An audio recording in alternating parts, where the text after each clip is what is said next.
Would you believe that one of my most watched shorts is a clip from a longer video? The short, Stop Using Sonic Adventure DX in Place of Sonic Adventure, has amassed quite a bit of controversy on my part because, well, it is part of a longer video and there's only so much you can add in a 1 minute short. A lot of the comments seem to assume one thing and they cannot be further from the truth. Because of my pet peeve where I have grown frustrated over the use of Adventure DX footage when talking about Sonic Adventure and its legacy with the Sega Dreamcast, many seem to think I hate Adventure DX. I do not. Can someone please tell me when I said that?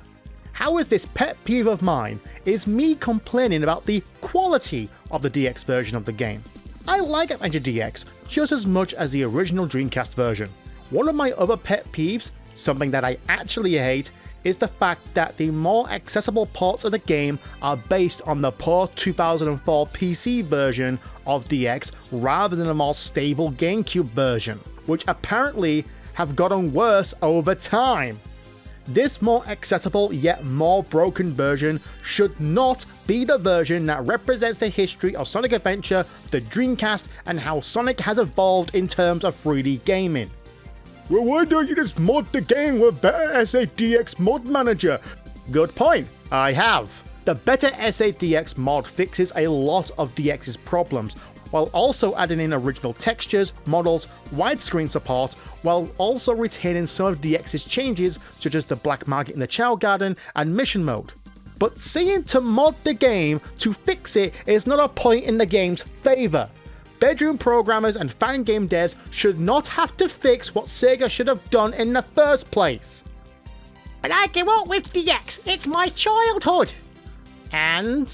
Look, I understand the sentiment and being attached to a piece of gaming media, but feelings don't really matter. A lot of people grew up with the original or the remake of games. It doesn't mean one is inherently better than the other, it's entirely subjective to the player which one they prefer. If you played DX and not the original, that's fine, but that wasn't part of the complaint I had with Adventure DX. It looks better than the original. Again, that is very subjective. I will say, it does. It sharpens the many features of the modern Sonic characters, but it did so at a cost. The models are more representative of Adventure 2 than the original, which were more based on the classic versions of the characters. But it's not just the models, the environmental textures have been replaced, the lighting is bugged, and not to mention the translucent graphics that are not transparent. Something that was still a problem in Sonic Adventure 2 Battle. Again, if you prefer the style as Adventure DX, that's fine, but it's one of the biggest giveaways when talking about Sonic Adventure, and anyone can call them out. It's why it's such a problem when the 20th anniversary book showcases Adventure DX in place of Sonic Adventure on the Dreamcast. You need to go touch grass, it's not that big of a deal. Okay, maybe I was a little angry when I made that pet peeve. Maybe I could have addressed it better. Maybe I could have showcased some adventure footage in place of DX, but I didn't have any adventure footage at the time when making that video. But it is a bit of a deal breaker when there are two versions of the same game. If someone else was talking about The Legend of Zelda Ocarina of Time in regards to the N64, yet they showcase the 3DS version, you would have flipped your lid. Or better yet, if they were referring to Metal Gear Solid on a PlayStation, yet they showcased the Twin Snakes on GameCube, you would have lost your frickin' minds.